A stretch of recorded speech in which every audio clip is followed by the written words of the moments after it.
Highlanders Football Club are struck in the second minute of their Castle Lager Premier Soccer League match against Cape United, and that was all it took to wrap up a precious 3 points in a match that should have had more goals but for blunt finishing by either side. As usual, the crowd at BF doesn't disappoint. Again, they turned up in their thousands, the majority to cheer on the home side, and what an ambience they created for the game. The two teams surely owe the fans more as they hardly rose to the expected heights that this fixture usually provides year in, year out. Yet Boso had flattered to deceive, scoring as early as the second minute following a brilliant setup from Brighton Ncube, who picked up an unmarked Rizenspanda in the box to squeeze home at the opener via the near post. 1-0 to Highlanders so early in the game you'd have thought we're in for a goal fest. And it almost turned out into a goal rush when 4 minutes later the Cape United defence could not deal decisively with a long ball from the back. Rizenspanda capitalized to spot Prince Ndlovu lurking on the edge of the box, but the young forward shot feebly at Harmony Nare, the Cape United goalkeeper.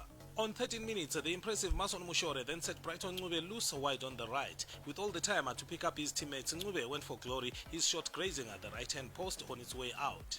At the other end, Highlanders had to clear off the line a Joan Mutuza header as Cape United sought the equalizer. Midway through the first half, Mason Mushore, magnificent with vision and distribution, picked up Neva Rauji wide on the left. Rauji took on his man up before bursting towards the box to unleash a rising shot that swirled away from the right-hand post. You would have thought it was Hastings Chapusha, the offending player, when he went airborne for a tackle on Neva Rauji on the edge of the Boso box. Rauji was adjudged the player on the wrong side of the law. In perhaps their best flowing move of the match, Highlanders then constructed from the back, piercing through the Cape United midfield. You could tell it was a drill from the training ground, successfully applied on match day. It culminated in Brighton Ncube flicking over to Neva Rauji, who couldn't keep his shot on target. The visitors then camped in the Highlanders box as they sought the equalizer, keeper Riwat Musa thwarting Makepekepe on 2 attempts before Lakmo Mutumbi cleared from the line, Musa picking up the loose pieces as Capes ran rampage. It should have been 2, or is it cooled, for Boso on the 40th minute when Talent Moyo's crosser from the left found Rizin unmarked in the box. He had time for everything, yet when he pulled the trigger, his short-legged Venom parried back to Brighton Ncube, who also conspired to keep the score sheet at 1 with an angled shot that trickled wide of the left-hand post. Caps frequently applied the offside trap for defense, but on several occasions the Boso midfield was able to navigate through with the visitors' last line. With a minute to half-time, Caps almost paid the price. Again, Mason Mushore shining to deliver to Prince Ndlovu, whose first touch could have been better. The subsequent one too many, and when he finally opted to shoot, the defense had recovered. Ndlovu's strike blocked away from any danger. Boso were almost caught vulnerable off a long ball from keeper Nare, flicked forward for an alert Joan Mutuza to race behind the defense, flash past keeper Musa only to rush his shot that Ndlovu scrambled away for a corner. Right on the stroke of half-time, Caps thought they had found the equalizer off a Hastings Chapusha header that came off the crossbar and bounced back to play. Slow-motion replays were clear of the ball not crossing the line, hence the near-side assistant got it spot on.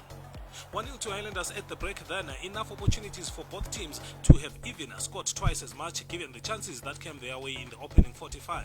In the second half, Mason Mushore was shed slow in releasing Brighton Ncube, the Caps offside trap coming into effect to deny Maninja a clear race at goal.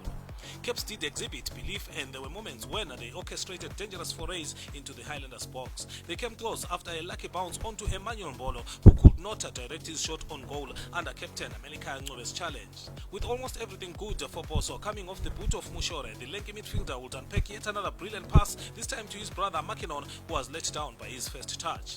As Highlanders threatened the second, Makinon emulated younger brother Mason with another defense-splitting passer that sent Hubert Ncube clear on goal. With all the time to decide to pick his spot or even lay to Nigel Banda for an easy tap-in, Hubert opted for glory but was denied by Nare, who blocked Ncube's shot and the golden chance was gone. 1-0 to Boso, 3 points in the bag as they manage a lead all the way to the end, unlike in numerous games where they have surrendered the lead when they were looking on the path to victory. They changed their keeper again, Riwat Musa looking confident and deserving more game time. On the other hand, Caps again crashing to defeat. Towards the end, they will be grateful Highlanders did not put away the glaring chances that came their way. 3 defeats in a row. Head coach Lloyd Chitembwe has to ring some changes on his squad, lest the downward slide may begin to spell doom, with Caps focusing on survival instead of championship glory.